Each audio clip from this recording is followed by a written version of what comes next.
actually for all of you. What has been the strangest fan encounter you've had? Fan encounter? I was emailing with somebody for 3 years, so I found out didn't exist. Yeah, so we put it together. I mean, we've had some strange. This year in particular has been pretty strange. One of the members of the cast was dating somebody long distance, talking to them on the phone, and then ended up going to that person's house. And the second he pulled up outside of her house, the lights went off, the phone was on, and said, are you outside of my house? And it turned into this midnight, him going into the house, no lights on, different person, completely different person. So the internet's it's more of an internet comment, I guess, than a fan thing, but it's a strange world. Ironically or strangely, all the fans here and all the fans who are sort of are the most normal people. You know, the fact, no, it's crazy. It's weird. I mean, it's. We leave our houses.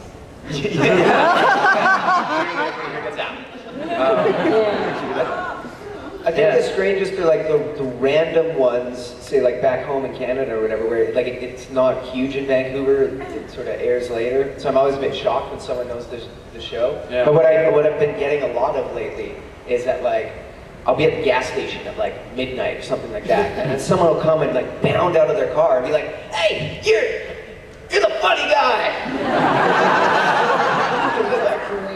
Oh, what? Is that a threat or is it or something? What is that? And then they'll just sort of point and snap and like your show, love your show, and then leave. But without exception, I mean, you hear all this stuff about, you know, fandom can be crazy, but everyone's wildly respectful. They give us respect. I mean, it couldn't be more generous. So I've never had that experience that some people describe. You know, where it's, you know, they're like, nobody's listening to me. It's crazy. I've never had that once. I've not had I had a really cool fan experience. I was in Venice, Italy.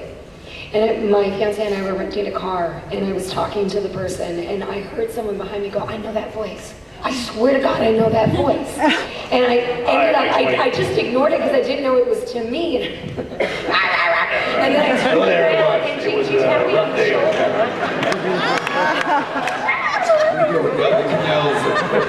I love you, honey. And I turned around and she was like, "Oh my God, you're Joe Lupa from Eureka." And I just thought that was so bizarre because she recognized me based on my voice. So that was really cool. Yeah. And it airs in 67 countries. So I mean, in July I was in Cuba. She was from the States, but yeah, I was in Cuba for a couple weeks, and we are 3 times a week in Cuba. So that I didn't expect. Mark Valley, you know, there was a lot of that. I love Boston Public.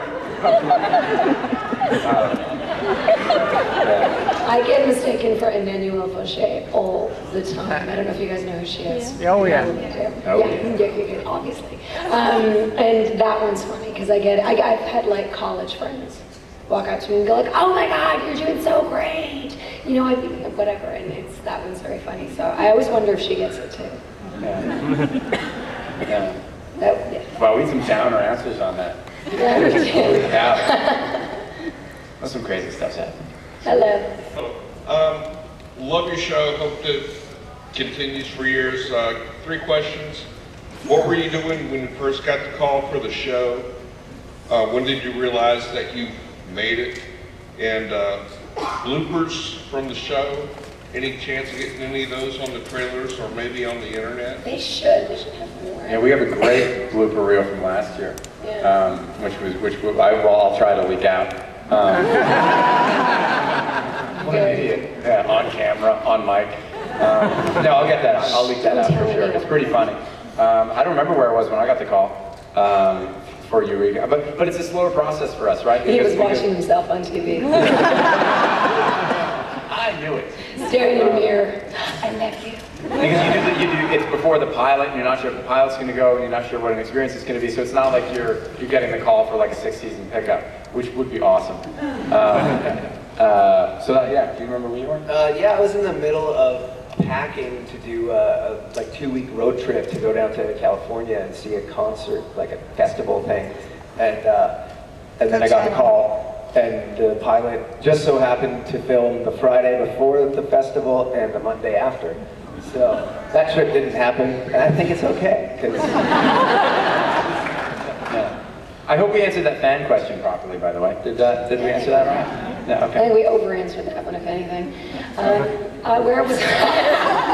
Where was I? You know what? I absolutely remember where I was when I found out the show got picked up, but I don't remember where I was when I don't know when I got the part for the pilot. I don't remember.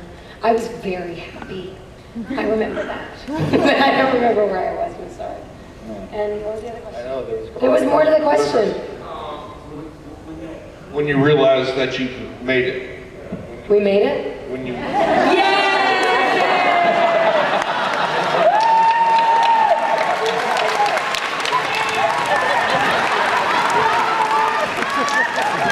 was at DragonCon!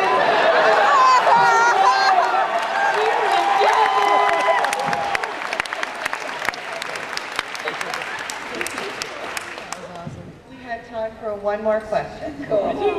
Hi. Oh, we do. My question. You guys have been talking about kissing a lot, and I was just wondering how easy it is to separate your character from the actors that you are, especially when Jack and Allison have been all over each other lately. He remembers. I don't separate.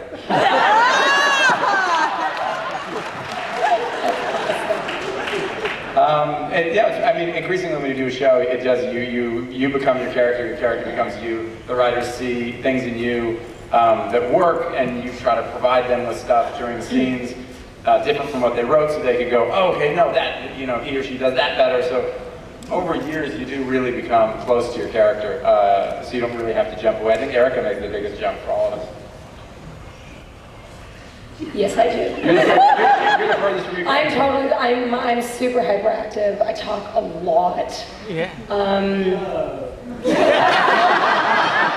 I did a one-woman show that was brutal.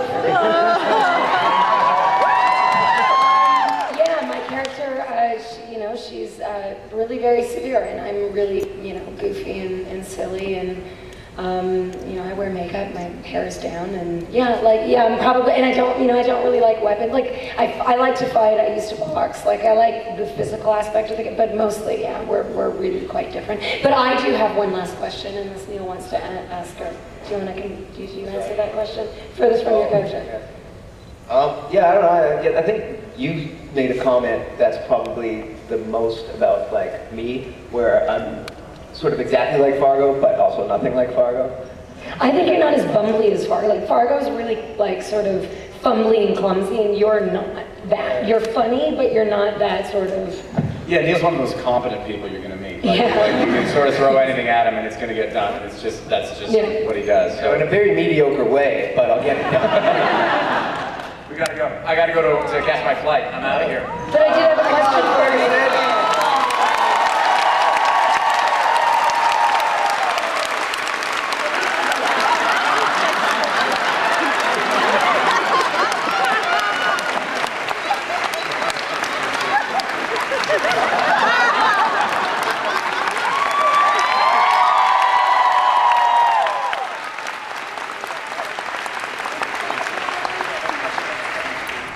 My question was for Colin, and he left. My question was, Colin, how high maintenance is Eureka to work with? He didn't get to answer that question. I answered it for him. He'll come back for this one.